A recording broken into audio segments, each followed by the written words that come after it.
What's up, YouTube? Adam Grover coming back at you with another video. Got some stuff for the Capri. In this video, I'm going to be going over some rocker stuff. I just picked these up. They are 1.7 roller rockers, pedestal mount. So this is what basically comes factory, the style mount at least. Little pedestal slides on there. That's how they mount on these roller 302s. This is a factory rocker here, and you can see like the pedestal and trunnion made in one, if you want to call it that, I guess. They just drop in. And then there's a crossbar that goes over and connects the two together. Like that. So, sits on there, other rocker sits there, you know. If you had these motors apart, you already know that. I want to go over a couple things with rockers. I'm going to start with these. These are stamped steel. Factory 1:6 ratio. That's what comes on these 302s. These are made pretty decent. They're kind of weak, but I've never broke one. The only reason I say they're kind of weak is because on the dyno, when I ran these over 6,500 RPM, on the dyno graph we started seeing like a zigzag in horsepower as power was falling. And the only conclusion that we all could come up with was that the rocker was flexing, because they're only stamped steel, they're pretty thin. When I say flexing, I actually mean that these two ends are bouncing back and forth to each other. And that's a lot of RPM. I mean, 8,000 RPM, you know, for this. And then that, it's a 5/16 bolt. So that's a lot of RPM, that's a lot of abuse. Like I said, I never actually broke one of these.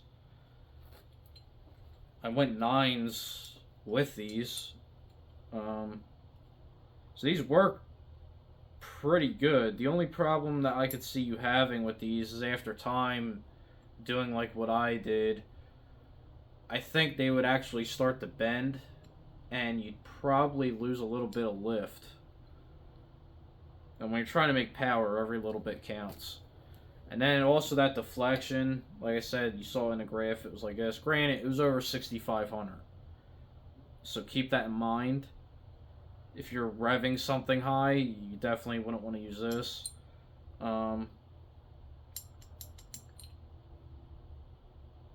But through time, you know, these things are 40 years old. So the amount of miles you have on the engine, all that stuff.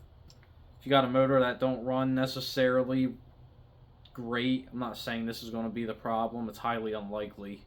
It's very highly unlikely. However, it could be these being a little tweaked. Just something to look out for. Like I said, highly unlikely, but if you got someone like me that, oh, you need a set of rockers? Here, take them, and not thinking. Meanwhile, they were on something spinning 8,000 RPM on a dyno being abused and running 9-second quarter mile times. You know, just being ripped on. Because I'm not light on stuff. Put them on and the thing, you know, oh, that's weird. Don't seem to run quite right. Something to look out for with using this old stuff. Now, like I said, I got these for the Capri 1.7. I believe they're Crane roller rockers. These are way more beefier. Still 5/16 bolt. But way beefier rocker arm. Way nicer. Now, The thing to look out for when you buy a rocker arm, and a lot of people don't even realize it, you need, can't stress that enough, need to look at the spring pressure rating. Rockers have a spring pressure rating, all of them. It might not be listed in the ad necessarily. However, you can look it up. You can call the manufacturer and get it. Years ago, I was looking at a set of Scorpions for the Green Mustang, and I noticed there was like 3 different price points on these rockers, and they still have them. And they're all 1.6 roller rockers, pedestal mount. So I'm like, what's the difference? I was like, how are they selling 3 different... How do they have 3 different prices on Summit, or Jegs, whatever one it was, for a Scorpion rocker that is the same? Found out they are not the same. They have different spring pressure ratings. So basically, they measure it at open. And what I mean by that is when this rocker pushes down on the spring, it opens the valve, and that is your spring open. And that's how much seat pressure it has, valve spring pressure. 450 pounds, 600 pounds, depending on what springs you have. One rocker was rated for 450 pounds of seat pressure open, and another one was 750. That's a pretty substantial difference. So one rocker is way stronger, almost twice as strong as the other one. What makes them stronger, I'd imagine, is probably the bearings. Maybe the bodies are slightly different. Machining in the body might be slightly different. Probably doesn't take much. However, very crucial point. I can't stress that enough. I had a guy earlier, buddy of mine. He asked me if he could run Pro Comp rockers on his car, and I get asked that a lot. He's not the only one. I've been asked that a couple times. I've done it, and I've had them break. So I will always say no.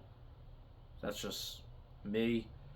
If you guys have done it, great for you. Don't care. The reason I don't care is because I had one break, and it caused the engine to blow up. And it sucked. It was the first good engine I put together, had trick flow heads on it, and it wasn't even great. It was just all hand-me-down crap, used crap, budget crap, and the car was fast until it grenaded, and I wasn't even beating on it. I was driving it to work. However, this ball came out, this roller,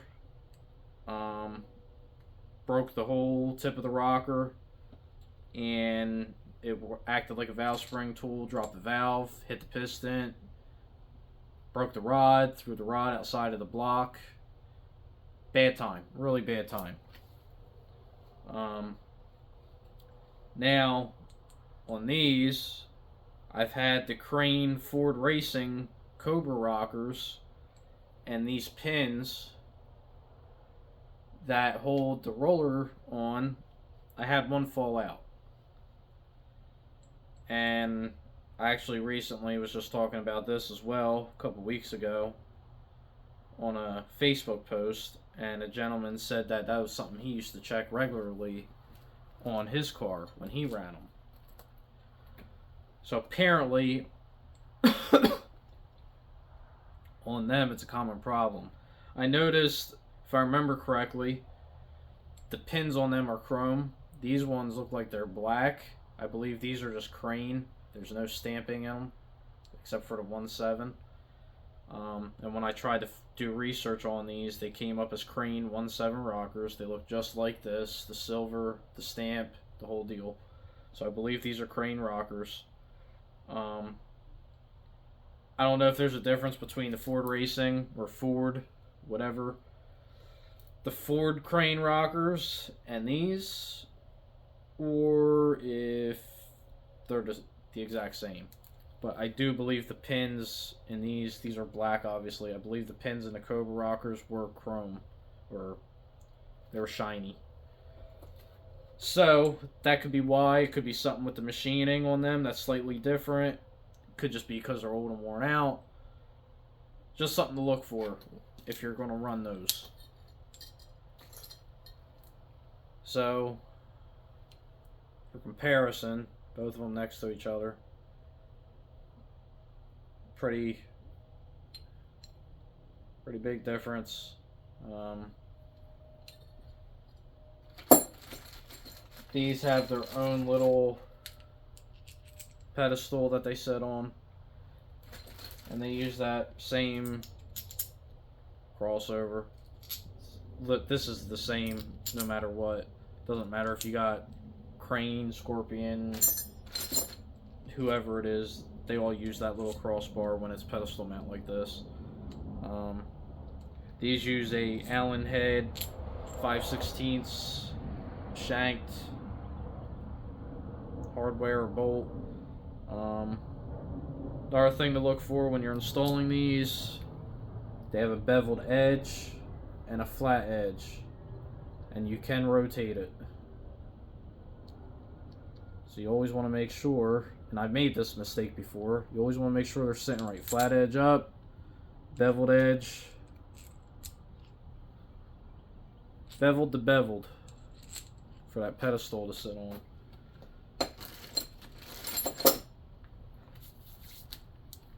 Again, I can't stress it enough, do not skimp on rockers. Valve train, something crucial. You don't want to skimp on it. It's important to... It sucks to spend money. Trust me, I hate spending money.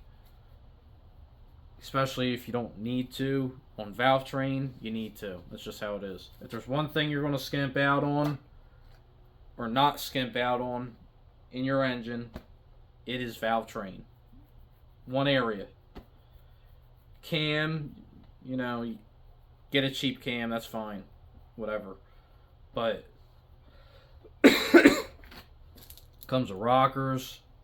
Rockers and valve springs are the two things I would not go budget on in an engine. I get guys all the time, oh, I want to buy these heads. Okay, change the springs. Well, the springs are good for 600 lift. Okay, they're good for 600 lift for about a week. Most of these companies use cheap springs. Seat pressure ain't that great, even though they're entry level 600 lift valve springs. They're great if for somebody running like a 530 lift cam or something like that. But if you're going to use them and push them, they're not going to be great for long, and you're almost better off changing them off the rip. If you want to take the car for a ride up the road, race it a couple times, get a set of springs on standby almost instantly. I don't care what set of heads it is, unless you buy like big money heads. And I mean, like, when I say big money, I don't mean like Trick Flow 11Rs, because they are big money. But even those, I'd probably be changing springs on them. I'd probably run them for a little while, see how they are, and then end up changing springs. All depends on the camshaft you're using and stuff. But just because it's rated at that lift level, it doesn't necessarily mean it's good at that lift level. It just means that it works and you can get by with it. If you're an average, like the guys buying the SVE heads, they're guys that most of them want to cruise around and just make 350 horsepower. So it's like, alright, I can make 350 horsepower, bolt the heads on and go. It's great. You go to the track, have fun, you drive home. But the way I do things, that's not what I do. I like getting the most out of the stuff I build. I try to, at least. I try to push it to where I try to make things run the way they actually shouldn't. I try to get every little bit out of a combination. So when I talk to people, I'll tell them to do things that even me, I might not necessarily do, but it's because I want it to be better for you guys. Because I'll make whatever I got work. I'll figure something out.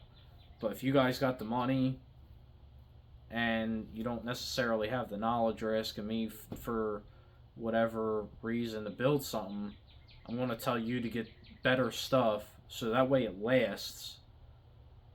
That way it runs where you guys want it to run. And this way you're happy with it. And it's like, it sucked to spend the money, but I'm glad I did. Where me, if it breaks, it's like, that sucks, I gotta put a motor in something. Or, that sucks, I gotta fix it. So, I don't want that for you guys. For me, it is what it is, because I'm the one that has to fix my own stuff. I'm not fixing your guys' stuff, So I'm not going to tell you to buy a Pro Comp roller rocker because it's cheap and it fits your budget. I'm going to try to talk you out of that 110%. However, I might talk you into a cam that's $200 instead of the $400 cam or whatever if I think it'll work for what you want to do. So it all depends what you guys want when you talk to me and stuff. And then, you might see me do something over here that kind of contradicts what I tell you guys. Because, for instance, I've put stuff like this single-digit times. I've been 990s, spun this 8,000 RPMs. I wouldn't recommend you guys doing that. But me, I'll do it again. So, that's just the difference, I guess. So that's why I do certain things the way I do them and things like that. But definitely look at that spring pressure rating before you buy a roller rocker. Please. Do yourself a favor. Just invest. Like I said, I'm going to sound like a broken record, but I'm going to say it again anyway. I don't like to spend money. I don't like making people spend money. But when it comes to rockers and valve springs, those are two key places that I would not skimp. I just, the other day I tried to order valve springs already for this thing, and they actually didn't have them in stock. So, but just because I know I'm going to need them, and I wanted them on standby, because I'm going to run this thing the way it is. Probably going to throw those rockers on it, because I'm probably going to play with those. I'll probably do the stock ones and the 1.7s, but I'm going to start with the 1.7s. Maybe I'll bring them with me to the track one day and swap them right there, make a pass, and then swap them right on the spot, because they're easy to do. And then, swap them back if it goes faster with the 1.7s. If it don't, then I'll be leaving 1.6s on it, and these will be for sale. So, or I'll keep them until the next combo and do it again, kind of deal. But, back to what I'm trying to get at. Pay attention to what you're buying. Don't be scared to call a manufacturer and talk to them, and find out what you're buying. Do not buy Speedmaster or Pro Comp when it comes to rockers. Their cams, they actually seem pretty decent. I like the numbers on some of their camshafts. Never ran one. I don't know how their camcorders are. I don't know if they sell valve springs. I know they sell like shaft mount rockers. Wouldn't buy those. We actually tried those. I didn't. Old friend of mine did, and he broke them. So I do not recommend any Pro Comp, Speedmaster rocker. Proform, they're on the cheaper side. They seem to be okay. PRW, they seem to be okay. I think they actually had a high rating for the seat pressure. Scorpion, Comp, Do your research, see what the spring pressure rating is, check your springs on your combination, you know, whatever your springs are rated for at open, and then figure out what you need and order what you need that fits. Now, lastly, if you have a spring that is 450 open, you do not buy a rocker that's 450 open. Let me make that clear. If the spring pressure is 450 pounds open, do not run a rocker rated at 450 pounds open. You are going to be on borrowed time. All it takes is valve float, turn it up higher. You know, RPM plays a toll in this as well. So do not. I'd rather see you overkill the rocker. Spend the extra $100, $200. Even though the rockers are expensive, spend the extra money. Get the ones that are rated for more. Because the rocker itself, you can't really overkill. You can't really overkill this. The rocker, it's a body, so it's going to just do its job. But you don't want it breaking when it's trying to do its job, or you don't want it folding, or you want as little movement as possible. So the stronger the rocker is, the more stability you're going to have, and the better it's going to run. Even if you don't notice a difference going from this style rocker to this style, you might not see a gain at all, but at least you know it's stable. And that's what you're after. So, that being said, that's pretty much it. Until next time, I got another video that I want to do for you guys. I want to talk about some intake manifolds. So, stay tuned for that. And thank you for watching. If you like this stuff, like and subscribe. Appreciate you guys. Thanks a lot.